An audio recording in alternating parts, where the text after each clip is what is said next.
किम को दिखाया जाता है, जो बिल्डिंग की दीवार पर खड़ा होकर अपना फंसा हुआ जूता निकालने की कोशिश कर रहा है, पर वजन ज्यादा होने की वजह से वो डिसबैलेंस होकर नीचे खड़े जैंग के ऊपर गिर जाता है, जिससे जैंग बेहोश हो जाता है। जैंग की आंखें खुलती वो अपने आप को अब एक हॉस्पिटल में पाता है। वहाँ पर नर्स उसको पूछती है कि बेटा अब तुम्हारी तबीयत कैसी है, लेकिन ये सुनकर जैंग सोच में पड़ता है। वो सोचता है कि मैं तो 35 साल का आदमी हूँ, ये मुझे बेटा क्यों बोल रही है। इसीलिए वो जल्दी से उठकर अपने आप को एक शीशे में देखता है, और जैसे ही वो खुद को शीशे में देखता है उसकी आंखें फटी की फटी रह जाती है, क्योंकि शीशे में वही रेस्टोरेंट वाला बच्चा है जिसका उसने बिल दिया था, लेकिन वो इसके शरीर में कैसे आया। असल में किम के जैंग के ऊपर गिरने से उनकी आत्मा एक दूसरे के शरीर में चली जाती है। उसे वहाँ पर अपनी बॉडी भी दिखाई देती है जो कोमा में होता है, जिसके अंदर अब किम की आत्मा थी। तभी वहाँ किम के डैड आ जाते हैं, लेकिन किम जो कि अब जैंग है उनसे उल्टी सीधी बातें करता है। वो उसे डॉक्टर के पास ले जाते हैं और डॉक्टर उन्हें कहती है कि इसके सर पर चोट लगने की वजह से इसका मेमोरी लॉस हो गया है, जिसकी वजह से ये ऐसे उल्टी सीधी हरकतें कर रहा है। लेकिन डॉक्टर को क्या पता था कि किम की मेमोरी ही क्या, उसकी तो सोल ही लॉस्ट हो गई है। वो अपनी वाइफ से मिलने अपने घर जाता है, पर किम की बॉडी में होने की वजह से उसकी वाइफ उसे देखकर डर जाती है और कहती है कि तुम कौन हो, तुम्हें घर के अंदर आने का पासवर्ड कैसे पता चला। जिस पर जैंग उसे बोलता है कि मैं तुम्हारा हस्बैंड हूँ, पर वो विश्वास ही नहीं करती है और सिक्योरिटी को बुलवाकर उसे पुलिस के हवाले कर देती है। पुलिस स्टेशन में किम के डैड उसे लेने आते हैं और पुलिस वालों से माफी मांगते हुए कहते हैं कि चोट लगने की वजह से इसकी मेमोरी लॉस्ट हो गई है, इसलिए इसे छोड़ दें। जिसके बाद वो उसे वहाँ से किम के घर ले जाते हैं और उसके लिए बहुत सारा खाना बनाते हैं। लेकिन जैंग इतना सारा खाना देखकर बोलता है कि मैं इतना खाना नहीं खाता हूँ, पर किम के डैड बोलते हैं कि बेटे तुम तो रोज इससे भी ज्यादा खाना खाते हो। जैंग जैसे ही थोड़ा सा खाना खाता है वो बेहोश हो जाता है, और जब उसकी आंखें खुलती हैं तो वो देखता है कि वो सारा खाना खा चुका है। अगले दिन उसके डैड उसे स्कूल ले जाते हैं, जहाँ प्रिंसिपल उसके डैड से माफी मांगता है कि कुछ लड़के किम को स्कूल में बुली करते हैं, जिसकी वजह से शायद उसके साथ ये एक्सीडेंट हुआ। पर वहीं जैंग प्रिंसिपल के सामने पैर पर पैर रखकर बैठ जाता है, जिसको देखकर प्रिंसिपल को गुस्सा आता है। पर किम के डैड उन्हें कहते हैं कि आपको तो पता है इसकी मेमोरी लॉस हो चुकी है, इसीलिए इसकी इस हरकत को आप प्लीज भूल जाइए। अब थोड़ी देर बाद जैंग लंच टाइम में सबके पास खाना खाने के लिए बैठता है, लेकिन सब उसके पास से उठ जाते हैं, जिससे वो समझ जाता है कि शायद किम अपने स्कूल में इतना फेमस नहीं था। वहीं कुछ दूसरे स्टूडेंट्स एक लड़की को खाना खाते हुए परेशान कर रहे होते हैं, जिसे देखकर जैंग उन्हें रुकने को कहता है, पर उनमें से एक लड़का आकर उसे कहता है कि अबे मोटे तेरी इतनी हिम्मत। वो जैंग को मारने ही वाला होता है, पर वहाँ टीचर आ जाता है, इसीलिए वो लड़का जैंग को बाहर मिलने के लिए बोलता है। और जैसे ही वो लड़का जैंग से मिलता है तो जैंग भी उसके सामने सीना तान के खड़ा होता है। वो मन ही मन सोच रहा था कि इसमें इतनी हिम्मत कहाँ से आ गई। वो जैंग के ऊपर हाथ उठाने की कोशिश करता है, लेकिन उल्टा जैंग ही उसको थप्पड़ मारने लगता है। उसके साथी सब देखकर जैंग को रोकने आते हैं, लेकिन जैंग उन्हें भी पीट देता है। जैंग किम के दोस्त को उनसे बचाकर और उनका फोन छीनकर घर ले जाता है, जहाँ वो उसके फोन को चेक करते हैं, जिसमें उन्हें किम की छत से गिरने की एक वीडियो मिलती है। असल में वो इन लड़कों की वजह से गिरा था। वो अगले दिन उनका फोन वापस करने जाता है और उनसे कहता है कि डरो मत, मैं तुम्हारे बारे में पुलिस को नहीं बताऊंगा। उसी रात वो अपने चीफ असिस्टेंट से हॉस्पिटल में मिलने जाता है और बताता है कि मैं तुम्हारा बॉस जैंग हूँ, पर उसे यकीन नहीं होता है, क्योंकि जैंग की बॉडी तो उसकी आंखों के सामने ही पड़ी होती है। लेकिन जब जैंग उसे अपनी कुछ पर्सनल बातें बताता है जो सिर्फ जैंग को ही पता थी, तो उसे उस पर यकीन हो जाता है। अब अगले दिन स्कूल में जैंग फोन पर अपने असिस्टेंट से बात कर रहा होता है कि जब तक मेरी आत्मा मेरे शरीर में वापस नहीं चली जाती तब तक मुझे किम के डैड के साथ ही रहना पड़ेगा। वो दोनों आपस में बात ही कर रहे होते हैं कि तभी भागते हुए हियोन उससे टकरा जाती है, जिसकी वजह से उसका टेडी बियर वहीं गिर जाता है। जैंग उस टेडी को उसे देने के लिए उसके पीछे जाता है, पर तब तक हियोन की मॉम उसे लेने आ जाती है और उसकी मॉम को देखकर वो खड़ा का खड़ा रह जाता है, क्योंकि वो जैंग का पहला प्यार उसकी एक्स होती है, जिसे वो मीसुन कहकर पुकारता है। लेकिन वो उसे पीटने लगती है और बोलती है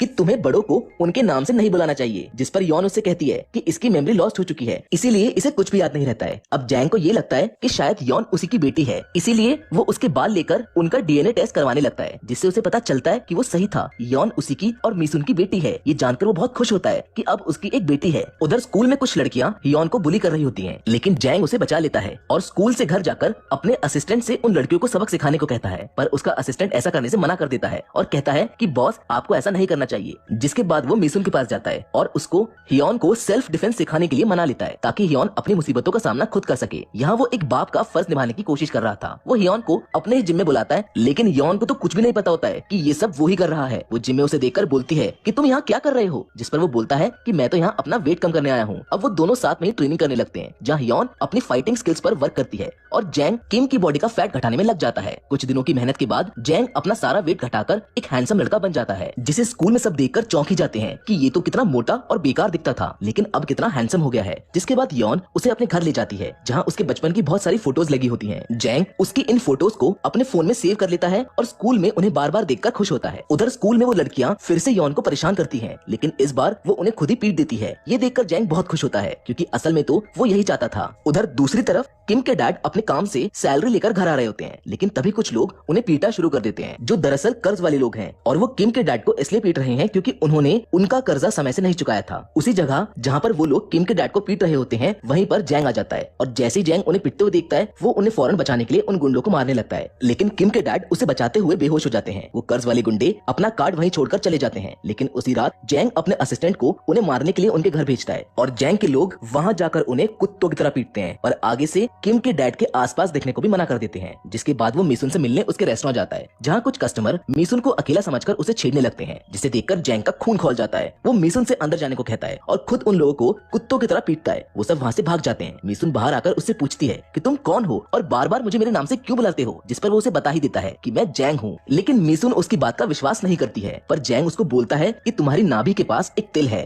वो उसे सारी बात बता देता है कि वो पहली बार कहाँ मिले थे और कब उनका ब्रेकअप हुआ था, जिससे मिसुन को उसके ऊपर यकीन हो जाता है कि वो जैंग ही है। पर ये सब जानने के बाद वो उसे वहाँ से जाने को कहती है। असल में जैंग ने अपने आप को बड़ा आदमी बनाने के लिए मिसुन को छोड़कर अपनी कंपनी के चेयरमैन की बेटी से शादी कर ली थी। उसने मिसुन को पैसों के लिए छोड़ दिया था, जिस फैसले को लेकर वो आज तक पछताता है। अब अगले दिन स्कूल में यॉन का क्रश उसे उसके घर पर होने वाली पार्टी के लिए इनवाइट करता है। यॉन ये सुनकर बहुत खुश हो जाती है। वहीं दूसरी तरफ जैंग मिसुन को एक बार फिर से उससे बात करने के लिए एक रेस्टोरेंट में बुलाता है और उससे सारी पुरानी बातों के लिए माफी मांगता है, जिस पर मिसुन कहती है कि अगर तुम इस बच्चे की बॉडी में ना आते तो क्या तुम फिर भी मेरे पास आकर मुझसे माफी मांगते। जैंग चुप हो जाता है। जैंग की चुप्पी को देखकर मिसुन वहाँ से जाने लगती है, लेकिन जैंग तभी उसे पकड़कर किस कर देता है, पर मिसुन उसको थप्पड़ मार देती है। वो दोनों वहाँ से बाहर निकलकर लड़ने लगते हैं कि तभी जैंग के पास एक कॉल आता है। उसे पता चलता है कि कुछ लड़के एक जगह पर यॉन को परेशान कर रहे हैं। जैंग फौरन अपनी कार लेकर वहाँ पहुँच जाता है, जहाँ यॉन का क्रश उसे छेड़ रहा होता है। असल में उसने उसकी बेइज्जती करने के लिए ही वहाँ पर उसको बुलाया था। ये देखकर जैंग उन सभी को एक मॉन्स्टर की तरह मारने लगता है, जिसे देखकर यॉन को भी हौसला मिलता है और वो भी जैंग के साथ मिलकर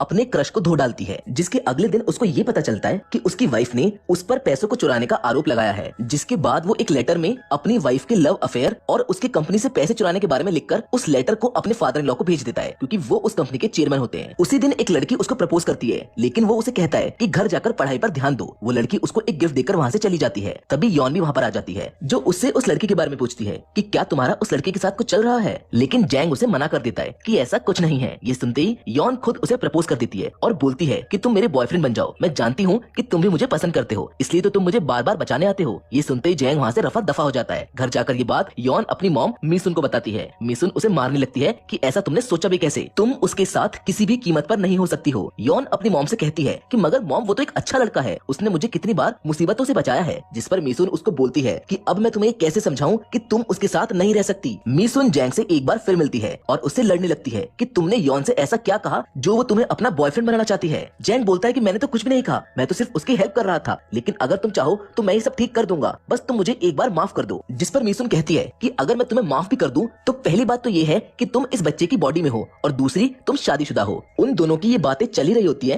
कि वहाँ पर यून आ जाती है और पूछती है आप दोनों यहाँ अकेले खड़े होकर किस बारे में बात कर रहे हैं। तभी जैंग उसको बोल देता है कि मैं तुम्हारी मॉम से प्यार करता हूँ। ये सुनकर यून शॉक हो जाती है और वहाँ से भाग जाती है, पर मिसुन उससे लड़ाई करने लगती है कि तुमने ऐसा क्यों कहा। जैंग कहता है कि मेरे पास और कोई रास्ता नहीं था उसकी फीलिंग्स को चेंज करने के लिए। अब आगे हमें फिल्म में दिखाया जाता है कि जैंग को हॉस्पिटल में कोई मारने आता है, लेकिन तभी जैंग की बॉडी में किम को होश आ जाता है और वो वहाँ से सीधा अपने डैड के पास अपने घर भाग जाता है। उसके डैड उसको देखकर बहुत ज्यादा डर जाते हैं। वो उनसे कहता है कि ये मैं हूँ, आपका बेटा किम। डैड मैं ऐसा कैसे हो गया। तभी वहाँ जैंग भी आ जाता है। जैंग की बॉडी में किम अपने शरीर को देखकर हैरान हो जाता है कि मैं तो गोलू मोलू सा था, लेकिन अब इतना स्मार्ट कैसे बन गया। जैंग किम के डैड को सारी बात बताता है। जैंग के शरीर में किम अपने डैड को अपने बचपन की बातें सुनाता है, जिसे सुन के उन्हें विश्वास हो जाता है कि जैंग की बॉडी में उनका बेटा किम है। जैंग किम को उसकी हेल्प करने के लिए बोलता है कि अगर तुम मेरी बात मानोगे तो मैं तुम्हारी यौन के साथ डेट में मदद करूंगा। वो किम को अपनी तरह तैयार करके मिसुन के पास ले जाता है। अब जैंग के शरीर में किम जैंग बनकर मिसुन से माफी मांगता है कि मुझे माफ कर दो क्योंकि मैंने तुम्हें छोड़ा। मिसुन भी उसे पहचान नहीं पाती है। उसे लगता है कि जैंग अब वापस अपनी बॉडी में आ गया है। उनकी ये बातें चली रही होती हैं कि तभी वहाँ पर जैंग की वाइफ के भेजे हुए गुंडे जैंग को दोबारा मारने वहाँ आ जाते हैं, जिन्हें देखकर जैंग की बॉडी में किम मिसुन के पीछे जाकर दुबक कर रोने लगता है। मिसुन समझ जाती है कि ये जैंग नहीं है और असली जैंग उन दोनों को अंदर जाने को कहता है और खुद अकेले ही उन सभी गुंडों से भिड़ जाता है। वो सभी जैंग को बहुत बुरी तरह से मारने लगते हैं। वो चाकू से उसका गला काटने वाले होते हैं कि तभी मिसुन किचन से गैस सिलेंडर को बाहर ले आती है और उसकी गैस खोलकर बोलती है कि मैं 5 तक गिनूंगी, अगर तुम यहाँ से नहीं भागे तो मैं इस लाइटर से आग लगा दूंगी और हम सब साथ में मर जाएंगे। उसकी ऐसी बातें सुनकर वो सभी वहाँ से भाग जाते हैं। लेकिन अब मिसुन जैंग की बॉडी को देखकर बहुत इमोशनल हो जाती है। वो जैंग की बॉडी को देखकर कहती है कि तुम्हें पता भी नहीं है कि मैंने तुम्हारा कितना इंतजार किया है। एक दिन भी मेरे लिए 1 साल के बराबर था और मैं 7 साल अकेली रही हूँ। जिसे सुनते ही जैंग की बॉडी में किम उसको गले लगा लेता है। वहीं दूसरी ओर जैंग की वाइफ उन गुंडों को उल्टा सीधा कह रही होती है जो जैंग को मारने में नाकामयाब रहे थे। तभी उसके डैड उसको कॉल करके बुलाते हैं और जैंग का दिया हुआ लेटर उसको दिखाते हैं। लेकिन जैंग की वाइफ कहती है कि कोमा कोमा में होने के बावजूद भी वो ये लेटर कैसे लिख सकता है। उसके डैड बताते हैं कि ये लेटर उसने कोमा से पहले लिखा था, जिस पर वो बोलती है कि उस टाइम तो मेरा लव अफेयर चल ही नहीं रहा था। वो गलती से अपने मुंह से कबूल कर लेती है कि जैंग सही है। उसके डैड समझ जाते हैं कि जैंग सच कह रहा था। वो इस लेटर से ये भी समझ जाते हैं कि वो अब ठीक है, इसलिए वो उसे अपने पास बुलवाने के लिए कहते हैं। जैंग की बॉडी में किम उनके पास आता है। किम के कान में ईयरफोन लगी होती है क्योंकि जैंग एक कार में बैठकर उसे गाइड कर रहा होता है, पर तभी किसी खराबी की वजह से उनका कनेक्शन टूट जाता है और अब सब कुछ किम के ऊपर आ जाता है। जैंग के फादर इन लॉ अपनी कंपनी का सक्सेसर जैंग को चुनने का फैसला करते हैं, लेकिन तभी उसकी वाइफ वहां आकर उनको बोलती है कि इसकी भी तो एक बेटी है, जिस पर किम जैंग की सफाई में बोलता है कि मुझे इसका पता नहीं था,